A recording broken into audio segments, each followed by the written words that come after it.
Hey yo, this is your man Foji Ghana, Arsenal fans everywhere.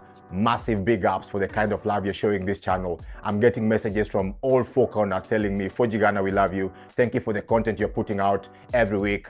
And thank you for the good Arsenal vibes you're giving us. Guys, I really appreciate the love, and please subscribe, like, and comment on this channel so that we grow this channel together. So Arsenal started the season well, winning 2-0 at home to Wolves. Don't take that for granted. You saw what happened to Tottenham at home, drawing 1-1 to Leicester. But Arsenal fans know that it's not going to be easy this season. You've got some quite difficult start of the season. Brighton at home, followed by Tottenham away, and Man City away, and then we come back home to Leicester. So it's not going to be easy. Do we have a squad that you can say is a clear improvement from last season? Has Arteta done enough in those attacking positions? Has he gone out and gotten some attacking talent that can be match winners?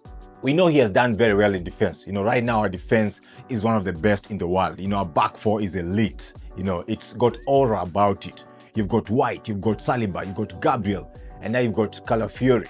We've got lots of options there. Tomiyasu is there. We've got Kivio, you've got Zinchenko, you even got Timber. So our back four is solid. Coming to midfield, we know we've got Rice, 105 million acquisition from West Ham last season. Arteta seems to get it right when it comes to getting his defense and his midfield. Now he's going out for MIKEL MERINO, who's going to come in and strengthen that midfield. Left-sided number 8.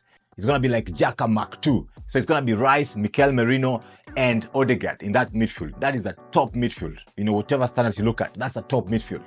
But our forward is still the question. Of course, we know Saka on the right side is going to keep his position.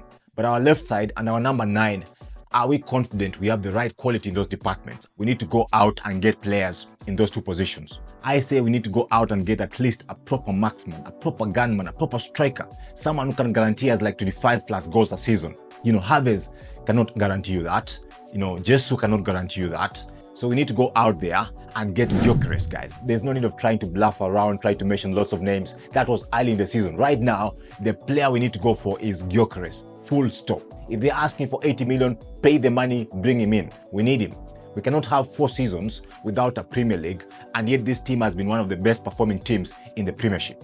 But above and beyond, we need to also add a mercurial player, a maverick who can create goals out of nothing, out of sheer individual brilliance.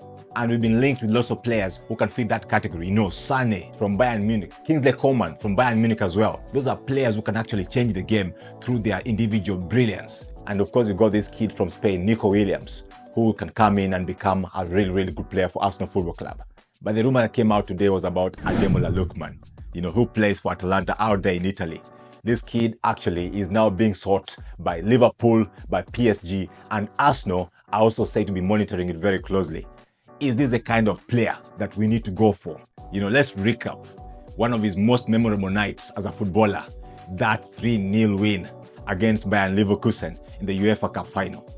What a massive show. 3 goals in a final against a team like Bayern Leverkusen who had been unbeaten, the whole season. No wonder French football magazine L'Equipe, who are known to be very stingy with their ratings, gave this kid, gave him a 10 out of 10, which they don't do.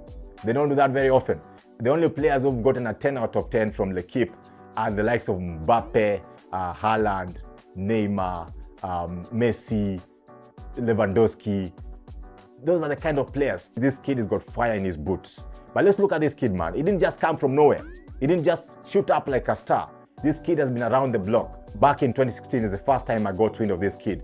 We were trying to sign him when he was at Charlton Athletic. Before that, he grew up playing for Waterloo FC, and that's where they spotted him, playing Sunday League. Can you imagine? He plays the kind of football that you see Zaha playing, the kind of football you see Eze playing. Those are players who like to express themselves, who like to dribble fast, beat their man, and then shoot. They can get a shot from nowhere. These are the kind of players who fans pay money to watch because they are brilliant. They bring their individuality, their talent into the game. So this kid, Arsenal wanted him, Manchester United wanted him, but it was Everton who eventually won the race for his signature, took him up. He scored in his debut actually against Man City, showed that he's got a knack for big goals against big teams.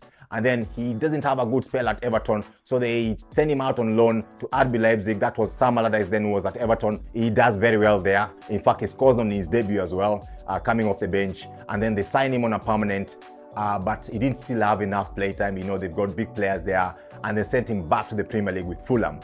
for a loan spell. Now that loan spell went well, and then he goes on from there, goes back to Leipzig. They send him back on loan to Leicester. So he goes to Leicester, has a good time there, scored against Liverpool, so still showing that streak of scoring against big teams, and then goes on to go back to Leipzig, who now sold him in 2022 to his current club, Atlanta. Atlanta has been the revelation for this kid because he found a manager there, Gasperini, who put his hand around his shoulder and told him, gave him the freedom to play. He literally has been playing very free to play across all the three positions. Plays on the left, plays in the middle, plays on the right. He gives him a lot of freedom to play and confidence. And what has happened is absolutely magical because the boys' game has gone to another level. It's just leveled up. And he's demonstrated that he's actually consistent. He's a consistent performer. Given the right space, given the right support, he's a consistent performer. This kid has got big stage presence. His youth coach, when he was being interviewed after the game, said, this kid thrives in big moments. He's not afraid of the big stage. He actually does better when you give him a bigger challenge. That right there for me is the main reason why Arsenal fans should be banging at Arteta's door to sign this player. Because you saw our game against Bayern away or Manchester United away. Players now, they start playing like they're out of character. You wonder what's happening, It's just a game of football. Why are you nervous in the big moments? You need a player in the middle of that who is not frozen by these big games. And that's where this player can come in. We need a player who can cover Saka on the right wing, who can also cover Martinelli on the left. Ademola Lookman could be a good fit for that position because he can play on the left, he can play on the right, and he can also play in the middle. He can literally cover three positions at the same time. And he's got an eye for goal. So this kid actually reminds me of Trossard on steroids because when he gets in front of goal, his first instinct is to beat his man and get the shot away. And that's the kind of player you need in games where teams are sitting back. You need a player who can take the game by the scruff of the neck and drive into the box and unleash that shot. Arsenal has got a knack, this manager, Arteta, has got a knack of turning players with average stats into proper world beaters. Look at players like James. How many goals did he score for Chelsea last season? He's come to Arsenal, he's banging in goals like for fun. He's done like 13 goals and 7 goal assists. Same with Trossard, averaging about 6 goals a season for Brighton. But coming to Arsenal, he's now almost hitting 20 goals a season. And the same with other players who come to Arsenal. Even Rice. Rice did not have that many goal contributions when he was at West Ham. But coming to Arsenal, he's gone to another level. So if you give this manager a player like Ademola Lookman, and this manager puts faith in him, not benching him, no. If he's coming to Arsenal, he's coming to play. He should play at least coming on, replacing Saka, replacing Martinelli. And if he proves to be clinical enough, good enough, he can replace Martinelli on that left wing. And then we can have a proper forward line that is fearsome. So the update from other transfer news is that MIKEL MERINO is actually almost getting done because his club, Real Sociedad, know that he's got 1 year left on his contract. Although he's got a 50 million release clause, but by January, if they keep him, by January he should be able to sign a pre-contract agreement with Arsenal. So they're better off negotiating and getting something for him right now. And Arsenal are very keen to bring him in. So it looks like they might settle at some point. Arsenal are willing to give about 20 million pounds. They're asking, Real Sociedad are asking for about 30 million pounds. So it looks like something around 25 million could actually get this done. Please, Edu, get this signing done. Let's move on, man. Bring him in, let him integrate. We've got some big games coming up. There's no need of haggling about 5-10 million when we could potentially lose pace with the leaders in the Premier League. Get this player signed and brought in so that he can integrate and we can start seeing the Arsenal of this season. Also, we need GYOKERES coming in. There's not much update today about GYOKERES, but of course we know Arsenal are very interested in this player. No one has come for him as yet, so he's still out there at Sporting Lisbon. He started games for them, he's been scoring, so it remains to be seen whether Arsenal are going to make that big move ahead of the close of the transfer window on 30th of August. So big ups to all you Arsenal fans out there. Thank you for watching this channel. Please, if you're new, take a moment to smash that like button, subscribe to this channel. Let's grow this channel together and let's keep bringing you more exciting Arsenal news. Peace. See you later.